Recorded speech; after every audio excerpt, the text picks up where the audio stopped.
নমস্কাৰ সকলোলৈ স্বাগতম জনাইছো স্মাৰ্ট এডুকেশ্যন ইউটিউব চেনেললৈ।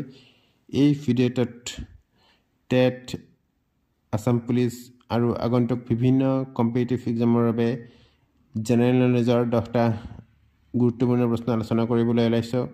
সেয়েহে ভিডিঅ'টো স্কিপ নকৰাকৈ চাব আৰু যদিহে চেনেলটো ছাবস্ক্ৰাইব কৰি লোৱা নাই ছাবস্ক্ৰাইব কৰি ল'ব। প্ৰথম প্ৰশ্ন, BC Roy Award is given in the field of BC Roy বঁটা প্ৰদান কৰা হয়।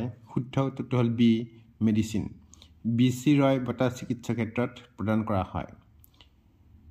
BC Roy বঁটা হৈছে 1962 চনত ভাৰতীয় চিকিৎসা পৰিষদৰ দ্বাৰা ডক্টৰ বিধান চন্দ্ৰ ৰয়ৰ স্মৃতিত প্ৰতিষ্ঠা কৰা এক বঁটা। প্ৰতি বছৰে 1 জুলাই ৰাষ্ট্ৰীয় চিকিৎসক দিৱসত নতুন দিল্লীত ভাৰতৰ ৰাষ্ট্ৰপতিয়ে এই বঁটা প্ৰদান কৰে। এইটো ভাৰতৰ এজন চিকিৎসকে লাভ কৰা সৰ্বোচ্চ সন্মান। 2 নম্বৰ প্ৰশ্ন, the Oscar award was won 36 times by. 36 বাৰ অস্কাৰ বঁটা লাভ কৰিছিল। শুদ্ধ উত্তৰটো হ'ল চি, ৱাল্ট ডিজনী। ৱাল্ট ডিজনীয়ে 36 বাৰ অস্কাৰ বঁটা লাভ কৰি ইতিহাসৰ সৰ্ববৃহৎ অস্কাৰ বিজয়ী হিচাপে পৰিগণিত হৈছিল। 3 নম্বৰ প্ৰশ্ন, which state government of India has instituted the Iqbal Samman award. ভাৰতৰ কোনখন ৰাজ্য চৰকাৰে ইকবাল সন্মান বঁটা প্ৰতিষ্ঠা কৰিছে? শুদ্ধ উত্তৰটো হ'ল বি, MP বা মধ্যপ্ৰদেশ। ভাৰতৰ মধ্যপ্ৰদেশ চৰকাৰে ইকবাল সন্মান বঁটা প্ৰতিষ্ঠা কৰিছিল। উৰ্দু সাহিত্য আৰু কবিতাত আগবঢ়োৱা অৱদানৰ বাবে ভাৰতীয় লেখকসকলক প্ৰতি বছৰে এই বঁটা প্ৰদান কৰা হয়। বিংশ শতিকাৰ আৰম্ভণিতে উৰ্দু কবিতাত গুৰুত্বপূৰ্ণ অৱদান আগবঢ়োৱা কবি আল্লামা ইকবাল নামেৰে এই বঁটাৰ নামকৰণ কৰা হৈছে। এই বঁটাৰ ভিতৰত আছে 2 লাখ টকাৰ নগদ ধন আৰু সন্মানসূচক ফলক। 4 নম্বৰ প্ৰশ্ন, who was the first Indian to receive the Magsaysay award. Magsaysay বঁটা লাভ কৰা প্ৰথমগৰাকী ভাৰতীয় কোন আছিল? শুদ্ধ উত্তৰটো হ'ল ডি, বিনোবা ভাৱে। আচাৰ্য বিনোবা ভাৱে আছিল 1958 চনত ৰেমন মেগছেছে বঁটা লাভ কৰা প্ৰথমগৰাকী ভাৰতীয়। 5 নম্বৰ প্ৰশ্ন, Ramon Magsaysay award is named after the former president of. Ramon Magsaysay বঁটা প্ৰাক্তন ৰাষ্ট্ৰপতিৰ নামেৰে নামকৰণ কৰা হৈছে। শুদ্ধ উত্তৰটো হ'ল ডি, ফিলিপাইনছ। ৰেমন মেগছেছে বঁটা ফিলিপাইনছৰ প্ৰাক্তন ৰাষ্ট্ৰপতি ৰেমন মেগছেছে নামেৰে নামকৰণ কৰা হৈছে।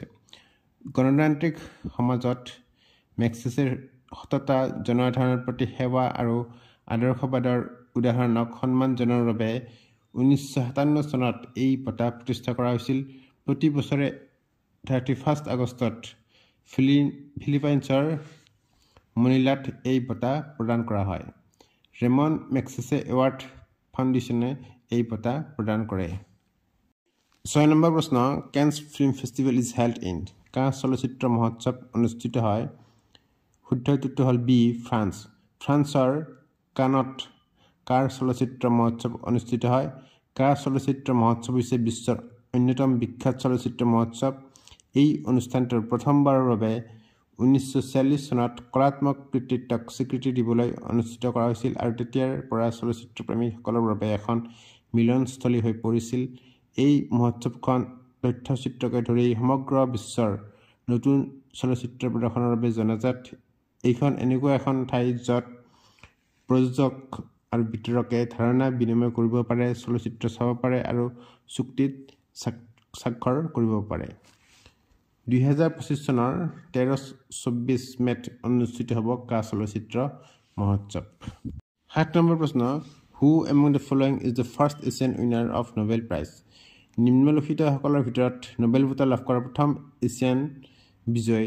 শুদ্ধ উত্তৰটো হ'ল চি, ৰবীন্দ্ৰনাথ টেগৰ।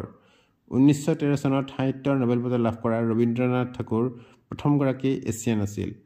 ৰবীন্দ্ৰনাথ ঠাকুৰৰ জন্ম ভাৰতৰ কলকাতাত হৈছিল আৰু তেওঁ গীতাঞ্জলি ৰচনাৰ বাবে এই বঁটা লাভ কৰিছিল। 8 নম্বৰ প্ৰশ্ন, which Indian economist received Nobel prize in year 1998। কোনজন ভাৰতীয় অৰ্থনীতিবিদে 1998 চনত নোবেল বঁটা লাভ কৰিছিল?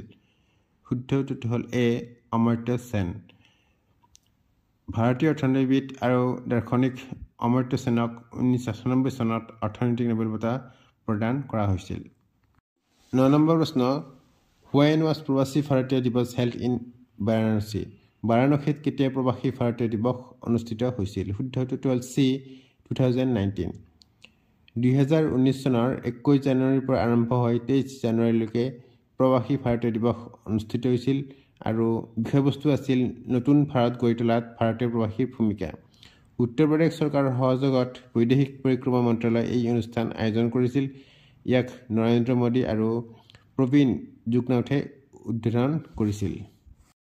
10 নম্বৰ প্ৰশ্ন, In 2019, which popular singer was awarded the Bharat Ratna Award? 2019 চনত কোনজন জনপ্ৰিয় গায়কক ভাৰত ৰত্ন প্ৰদান কৰা হৈছিল? শুদ্ধ উত্তৰটো হ'ল C, ভূপেন হাজৰিকা।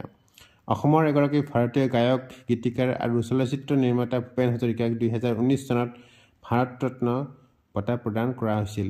হাজৰিকাই 1975 চনত শ্ৰেষ্ঠ সংগীত পৰিচালনাৰ বাবে ৰাষ্ট্ৰীয় চলচ্চিত্ৰ বঁটা, 1987 চনত সংগীত নাটক একাডেমী বঁটা, 1977 চনত পদ্মশ্ৰী, 2001 চনত পদ্মভূষণ আৰু 1992 চনত দাদা চাহেব ফাল্কে বঁটা লাভ কৰিছিল।